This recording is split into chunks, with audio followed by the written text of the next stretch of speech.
ನಮ್ದಂತೂ ಊಟ ಭರ್ಜರಿಯಾಗಾಯ್ತು. ಎಲೆ ಊಟ ಬೇರೆ ತುಂಬ ಚೆನ್ನಾಗಿತ್ತು. ನಮ್ಮ ಚಿಕ್ಕಿ ತುಂಬ ಚೆನ್ನಾಗಿ ಮಾಡಿದ್ರು.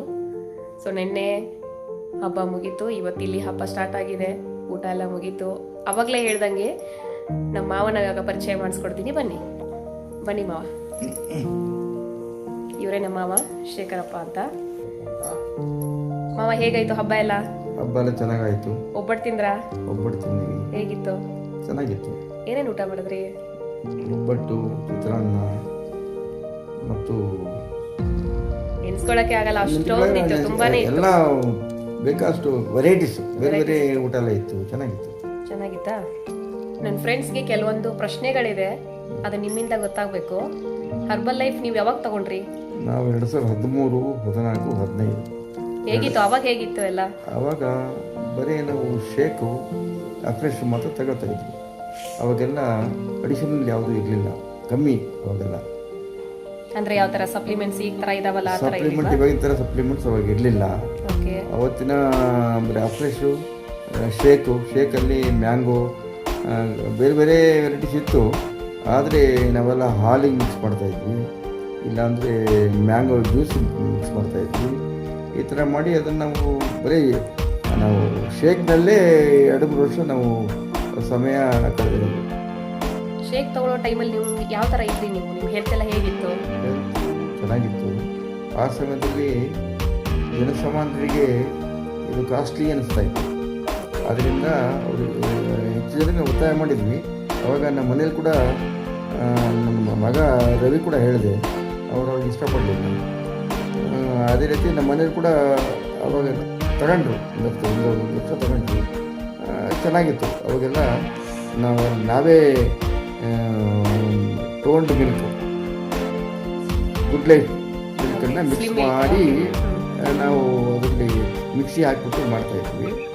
ಅದು ಬಿಟ್ಟರೆ ಅದಕ್ಕೆ ನಾವು ಬರೀ ಮ್ಯಾಂಗೋ, ವೆನಿಲಾ ಈ ಥರ ಬೇರೆ ಬೇರೆ ಟೇಸ್ಟಲ್ಲಿ ಹಾಕ್ತಾಯಿದ್ವಿ.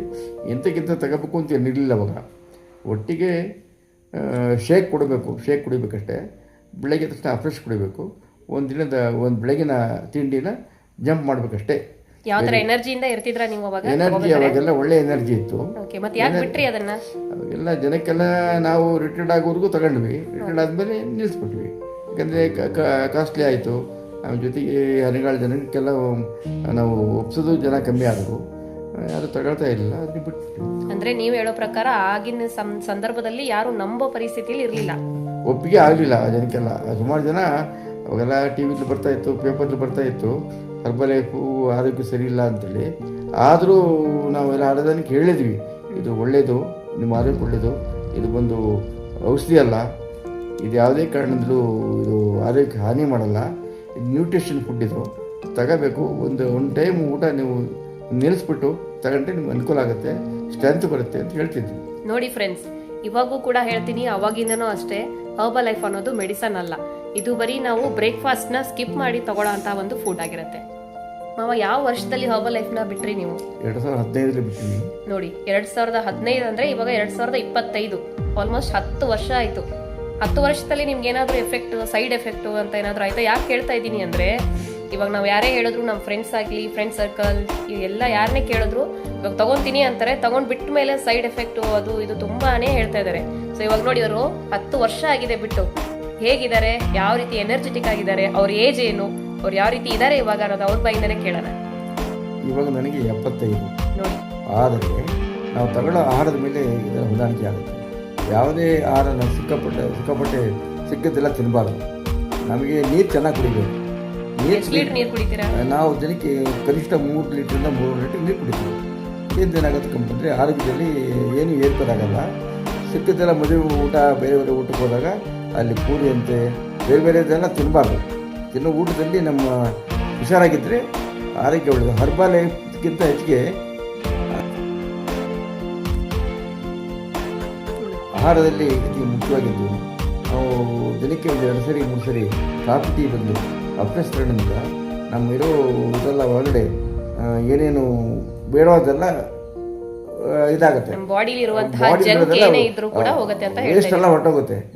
ಹಾಗಾಗಿ ಫ್ರೆಶ್ ತುಂಬ ಒಳ್ಳೆಯದು, ಅದು ತಗೋಬೇಕು. ಮಿಕ್ಕಿದೆಲ್ಲ ನಾವು ಊಟದಲ್ಲಿ ನಾವು ಮೇಂಟೈನ್ ಮಾಡಿದರೆ ಯಾವುದೇ ರೀತಿ ನಮ್ಮ ತೂಕದಲ್ಲಿ ವೇರಿಪರ್ ಆಗಲ್ಲ, ಆರೋಗ್ಯ ಚೆನ್ನಾಗಿರುತ್ತೆ. ಅದರಿಂದ ಏನು ಹರ್ಬಲ್ ಲೈಫು ತುಂಬ ಒಳ್ಳೆಯದು. ನೀವು ಬಿಟ್ಟ ಮೇಲೆ ಏನಾದರೂ ಸೈಡ್ ಎಫೆಕ್ಟ್ ಆಗಿದೆಯಾ? ಯಾವುದೇ ರೀತಿ ಸೈಡ್ ಎಫೆಕ್ಟ್ ಏನೂ ಆಗಿಲ್ಲ. ಇದು ಯಾವುದೇ ಕಾರಣದ್ದು ಇದು ಔಷಧಿ ಅಲ್ಲ. ನಮ್ಮ ಊಟದಲ್ಲಿ ನಾವು ಸರಿ ರೀತಿ ಇರೋದ್ರಿಂದ ಅಫ್ರೆಶ್ ನಾನು ಈಗಾಗಲೇ 10 ವರ್ಷ ಆಯಿತು ನಾನು ಹರ್ಬಲ್ ಲೈಫನ್ನ ಬಿಟ್ಟು. ಆದರೆ ನನಗೆ ಯಾವುದೇ ರೀತಿಯ ಆರೋಗ್ಯದಲ್ಲಿ ಏರ್ಪೇರಾಗಲಿ ಸಮಸ್ಯೆ ಆಗಲಿ ಏನೂ ಇಲ್ಲ. ಅದರಿಂದ ನಾವು ಯಾವುದೇ ಕಾರಣದಲ್ಲೂ ಊಟದಲ್ಲಿ ಸರಿ ಇದ್ದು ನಮ್ಮ ಆರೋಗ್ಯ ಸರಿ ಇಟ್ಕೊಂಡ್ರೆ ಸರಿ ಹೋಗ್ತಲ್ಲ. ನೋಡಿ ಫ್ರೆಂಡ್ಸ್, 10 ವರ್ಷ ಆಯಿತು ಬಿಟ್ಟು, ಆದರೂ ಕೂಡ ಒಂದು ಸೈಡ್ ಎಫೆಕ್ಟ್ ಇಲ್ಲ. ಅದೇ ರೀತಿ ಎನರ್ಜೆಟಿಕ್ ಆಗಿದ್ದಾರೆ. 75 ವರ್ಷದಲ್ಲೂ ಓಡಾಡಿಕೊಂಡು ಒಂದಿನ ಒಂದು ಊರಲ್ಲಿ ಇರಲ್ಲ ಅವರು. ಇವತ್ತೊಂದು ದಿನ ಅಂದರೆ ಇನ್ನೊಂದು ಊರಲ್ಲಿ, ನೆಕ್ಸ್ಟ್ ಡೇ ಇನ್ನೊಂದು ಊರಲ್ಲಿ ಇರ್ತಾರೆ. ಆ ಥರ ಟ್ರೈನಲ್ಲಿ ಟ್ರಾವೆಲ್ ಮಾಡ್ತಾನೆ ಇರ್ತಾರೆ. ಅಷ್ಟೇ ಅಲ್ಲದೆ ನಮ್ಮ ಮಾವ ಬಂದ್ಬಿಟ್ಟು ಕರ್ನಾಟಕ ಪರ ಹೋರಾಟಗಾರರು, ಕನ್ನಡ ಪರ ಹೋರಾಟಗಾರರಾಗಿದ್ದರಿಂದ ಅಲ್ಲಿ ಇಲ್ಲಿ ಹೋಗ್ತಾನೆ ಇರ್ತಾರೆ. ಸಮಾಜ ಸೇವಕರು ಕೂಡ ಇದ್ದಾರೆ. ನಿಮ್ಮ ದಿನಚರಿನ ಸ್ವಲ್ಪ ಹೇಳ್ತೀರಾ ಮಾವ? ನಾವು ಕನ್ನಡ ಭಾರತದಲ್ಲಿ ಕನ್ನಡ ಕಲಿಸೋದು, ಆಮೇಲೆ ನಮ್ಮ ಸಮಾಜ ಸೇವೆ, ಪಶು ಸಮಿತಿ ಮತ್ತು ಅಕ್ಕನ ಬೆಳಗ ಅಂತ ಸಂಸ್ಥೆಗಳಲ್ಲಿ ಸೇವೆ ಮಾಡೋದು. ಜೊತೆಗೆ ಅದು ಅಲ್ಲದೆ ಇನ್ನು ಕನ್ನಡ ಪರ ಹೋರಾಟಗಳು ಎಲ್ಲೇ ಇರಲಿ ನಾನು ಅಲ್ಲಿ ಪ್ರತ್ಯಕ್ಷ ಆಗ್ತೀನಿ. ಅದೇ ರೀತಿ ಎಲ್ಲೇ ಕರ್ನಾಟಕದಲ್ಲಿ ಯಾವುದೇ ರೀತಿ ಕನ್ನಡಕ್ಕೆ ಅನ್ಯಾಯ ಆದರೆ ಸುಮ್ಮನೆ ಕೂತಿರಲಿಲ್ಲ. ಅದರಿಂದ ರಾಜ್ಯದ ಮೂಲೆ ಸುತ್ತಿದ್ದೀನಿ. ನಾನು ಕಾಸರಗೋಡು ಹೋಗಿದ್ದೀನಿ, ಹಂಪಿ ಹೋಗಿದ್ದೀನಿ, ಬೀದರ್ ಹೋಗಿದ್ದೀನಿ. ಎಲ್ಲಿ ಹೋದರೂ ಕೂಡ ನಾನು ಆರೋಗ್ಯ ಚೆನ್ನಾಗಿ ಇಟ್ಕೊಂಡಿದ್ದೀನಿ. ಇವತ್ತು ಯಾವುದೇ ಸಮಸ್ಯೆ ಇಲ್ಲ.